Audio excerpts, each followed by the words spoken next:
Ayan na. Muli ay nagbabalik po ang inyong lingkod, guys. Ayan. Shout out sa inyo lahat. Saan mga kayong sulok ng mundo. Ayan. Isang mapagpalang araw o gabi sa ating lahat. Dito nakikita ninyo ang tatlo o apat itong magkakapatid, tatlong babae at isang lalaki ay viral na naman. Lumagpas na naman po sa 1,000,000 ang views doon sa YouTube channel, dito sa YouTube channel ni Kalinga Prab. Pero doon sa sa Facebook, yung upload ni Kalinga Prab na noon na kauna-unahang vlog, sa pagkakaintindi ko, pagkakarinig ko kay Kuya July, 30 million ba? Ewan ko, i-correct nyo ako. I-correct nyo ako, guys. Viral sa Facebook. Itong tatlong magkakapatid. Pero, bali apat sila. Pero yung tatlong magkakapatid na babae, ito yung isang lalaki, ay kapatid din, ay, ayun na, nakakatuwa naman. At, marami ang sumusubaybay. Ito yung magandang subaybayan, guys. Yung mga ganitong kwento, isa rin ito sa ganitong klaseng kwentong buhay, na kumbaga, mababago yung kanilang buhay. Hindi lang yung kanilang buhay, pati yung kanilang mga pagkatao na sila yung tagla yung pagiging mahiyain. No? And sabi nga, yung isang nag-guide sa kanila, kay Kalinga Prab, talagang lagi nakayuko. Kausapin mo yung nakayuko. Pag lumakad yung isa, lahat magkakasunod. Nakakatuwa, salamat sa mga sumuporta po sa YouTube channel ni Kalinga Prab. At sa pag-abang-abang dito, sa viral na ito, at sabi nga ni Kalinga Prab, nagpapahanap na ng lupa na mabibili para dito sa pamilyang ito. At doon nga sa highway, sa malapit. Pero para sa akin, tayo lang marami pera, guys. Kung ako lang maraming pera, sa totoo lang, ay ako na po sasagot ako na po sasagot sa pambili ng lupa. Tayo ay nag-aarimuhanan nga din po. Ika nga ay gumagawa-gawa ng video para tayo ay kumita-kita, no? Pero, parte-parte. Pero ito na, bago pa makarating, ay talagang ang nilakbay ay sobra. Putikan, may sapa, maulan, maputik, bundok. Pero, salamat kay Kalinga Prab dahil yung sinasabi ng iba, puro na lang love team, puro na lang ganito, ganyan, wala na raw iba pang, kumbaga charity, hindi na raw charity. Pero ito na, hindi na po ito, meron pang iba, na pumupukas po si Kalinga Prab, i-vlog ang ating mga kapwa na mahihirap, na ito ay nandun sa liblib ng lugar, no? Na hindi halos magalugad, mapuntahan ng gobyerno dahil sa sobrang dami, hindi napapansin. Salamat, merong vlogger na kagaya nila Kalinga Prab, na Kalingap, na talagang nandyan, no? Pero ito na, hindi pa rin sila kinakausap. No? Hello! So, ayun po, datang ulit kina Bea, yan, Melissa. So, may dala po tayong, ayun po tayo kinakausap mga kanina. Dito ka, para makita mo sila, tagtatago na naman sa atin. May dala po tayong mga kalingap, bigaan dito, para may makais mo silang matutulugan. You know? So, para sa inyo ito Ito guys, hindi pa rin sila kinakausap, pero yung isa nagsasalita na. Ayun ang kagandahan, pero mas maganda yung mic para mas maintindihan, mawatasan, para marinig natin yung talagang tunay na boses, yung mic na ganito, ilagay sana dito. Yan, tanong-tanungin lang. Pero, ayun na, at talagang taglay pa rin talagang pagiging mahiyain. Hindi po natin ito po pwede questionin, guys. Yung kanila pagiging mahiyain, hindi rin tayo po pwede dito magsisisihan. Ano po? Dahil, pero sabi ko nga sa inyo, yung sabi ng nanay, na aywan ko kung bakit ba itong mga ganyan, kung saan ito nagmana. Ito, kung narinig po nyo, kung narinig nyo po yon, yung sinabi ni nanay, hindi ko na alam kung saan part dito. Nandito po yan eh. Yung sinabi po si nanay diyan. Kung narinig lang po na sinabi ni nanay na ay ewan ko kung bakit ganyan sila. Ayan, hindi daw niya alam kung saan nagmana. Ito lang po yung aking masasagot doon. Ang puno ng mangga ay hindi po pwedeng mamunga ng santol. Nagets niyo po pa yung aking ibig sabihin. So, sabi ko nga sa inyo, hindi tayo pwede magsisisihan dito. Siguro, dahil sila yung nandun sa bundok, medyo wala silang halos naging kasalamuha. Wala silang nakakausap, wala silang halos nakikita tao. Pero before, hindi, doon sila dito sa baba. Doon sila, kumbaga parang dito sa bundok ay 3 years pa lang sila nag-i-stay. Dumayo, no?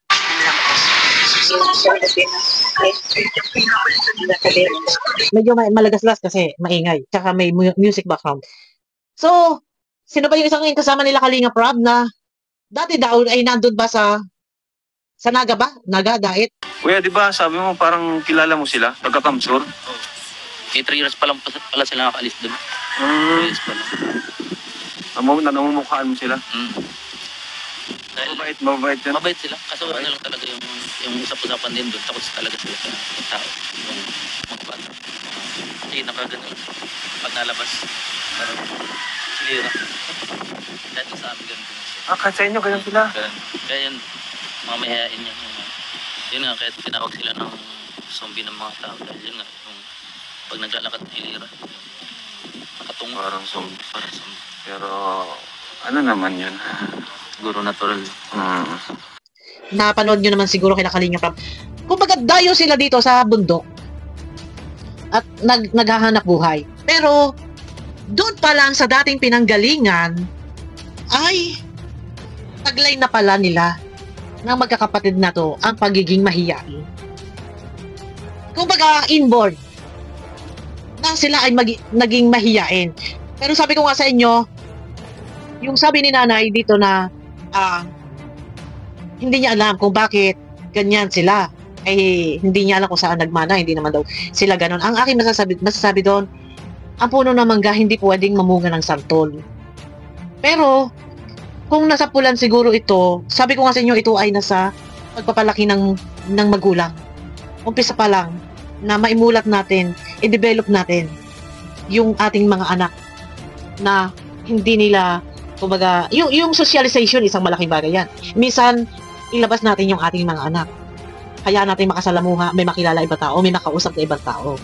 Kasi, for example, yung isang anak natin, no, na maliit pala, na hindi pa nag-aaral, and then ipapasok mo ng nursery, pero kung yung anak mo, sobrang kulit, ipapasok mo ng nursery, so mo, maninibago, una mahihiya.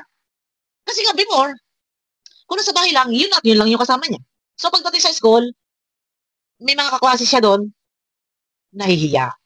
So, doon nag-uumpisa yun. Paano mawala yung hiya? So, nagkakaroon sila ng mga kaibigan. Yun mga kaklase nila, na araw-araw sila ay magkakaklase, araw-araw sila ay nag-uusap. So, nahuhubog yung kanilang pagkatao and na-adjust yung kanilang kaisipan, yung kanilang pag-uugali. Kumbaga, naghahalo-halo na yung pagiging mahiyain and then bandang huli, natututunan na rin nila makipagkaibigan, makipagkwentuhan, yung mga ganun tipo. Kung yung nanay siguro ay nasa pulan, yan. So, hindi naman tayo pwedeng magsisihan na nire-respeto natin yan. At nandyan na yan. Pero, eto na. Siguro maganda yung sinasuggest ng iba na ilabas, dalahin sa mall. Pero nasabi na yan ni Kalinga Prab, maganda kung dalahin sa mall. Ito kabang, ito guys, ang maganda. Talaga tinututukan ko to. Maganda yung kwento niyan. Dalahin sa mall para maranasan din. Bukod sa matikman, makita, maranasan, yung mga bagay-bagay na hindi nila nararanasan, malaking bagay na na-expose sila. At isa din, nakikita ko din dito sa magkakapatid na to, parang napag-iwanan na sila ng ano ba tawag ito? Kumbaga hindi na sila updated sa ating galawan. For example, sa mga TV, wala. Kasi wala namang kuryente doon. Cellphone, wala. Hindi rin siguro kilala yung mga artista. Pero sabi ko nga sa inyo before pa, sila ay doon namumuhay sa baba. Ano ba ang lugar yun? May binanggit ko kasi kung paparinig natin guys, medyo mahaba na, hindi na ako nag-chap-chap ng video. Pero yung gustong makapanood, panoorin niyo po yung kay Kalinga Prab. Guys, puntahan niyo po. Support po natin. Ito po ay naka 1 million na. Yan, congratulations naman. Ang ganda talaga ng takbo ng recommendation ng ni Kalinga Prab. Ayan, 6 days ago. Ang ganda ng recommendation ng channel ni Kalinga Prab. Talagang bumaba man siya, pero hindi talaga bulusok. As in, bulusok na bulusok. Wala po siyang, doon sa mga upload video, hindi siya bumababa sa 100. Pero napakaganda ng recommendation ni YouTube sa channel ni Kalinga Prab. So ito na, unang vlog, million. Nagpas 1 million. First vlog. Second vlog, 6 days ago, 1 million na rin po ang vlog na to sa tatlong magkakapatid na to. Pero para sa akin, siguro wag na natin tawagin na tatlong sumbe. Medyo hindi din maganda. Ang gaganda nila.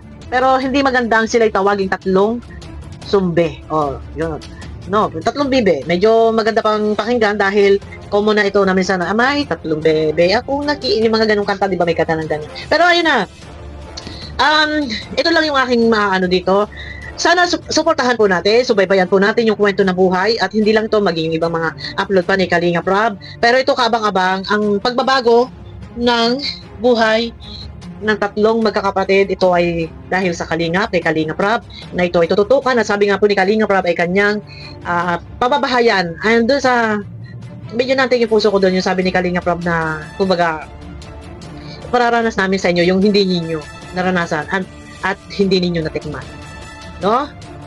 Abang-abang to guys.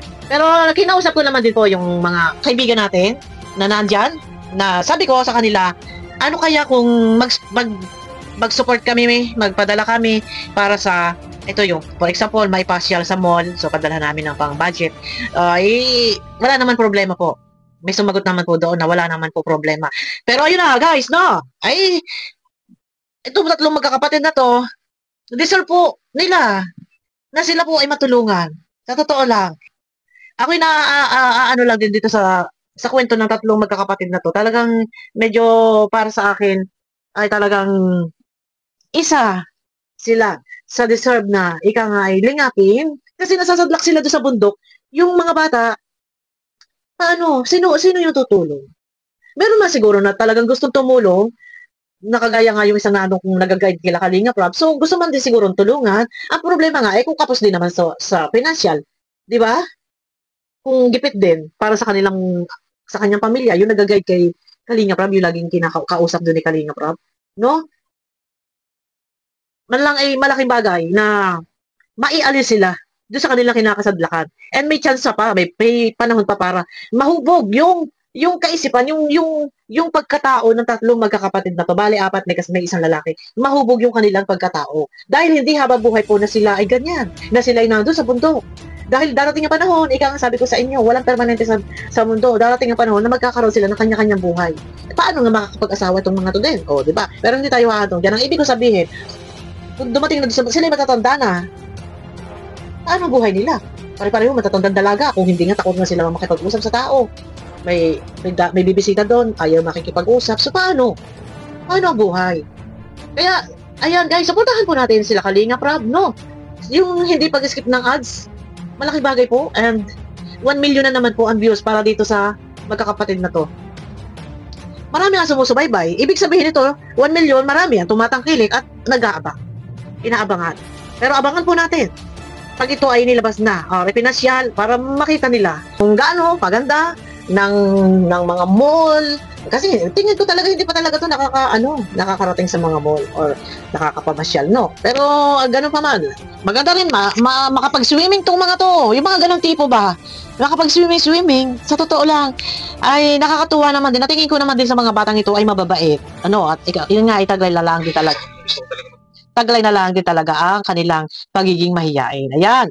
At siguro ay tingnan natin kung tayo makakapagpaabot ng pagmamahal din sa ating mga kaibigan diyan na nandiyan lang na nakasupport sa Team Bopil.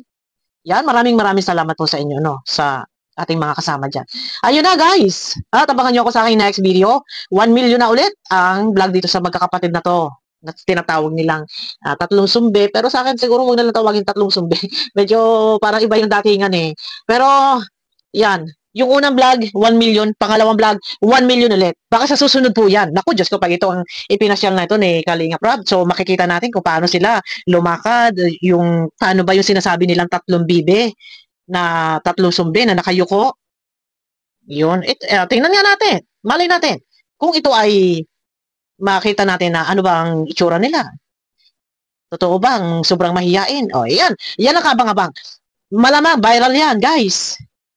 Kapag lumakad na ang sinasabi nilang tatlong sumbe o tatlong bibe. Yan. Abangan nyo ko guys sa aking next video. Tutukan po natin to. At deserve nila na sila ay tulungan. Ayan na. Guys, pakiclick naman po muna ng tangsak sa ganun iswak sa palasa ko ni YouTube. And ayan na. Abangan nyo ko sa aking next video.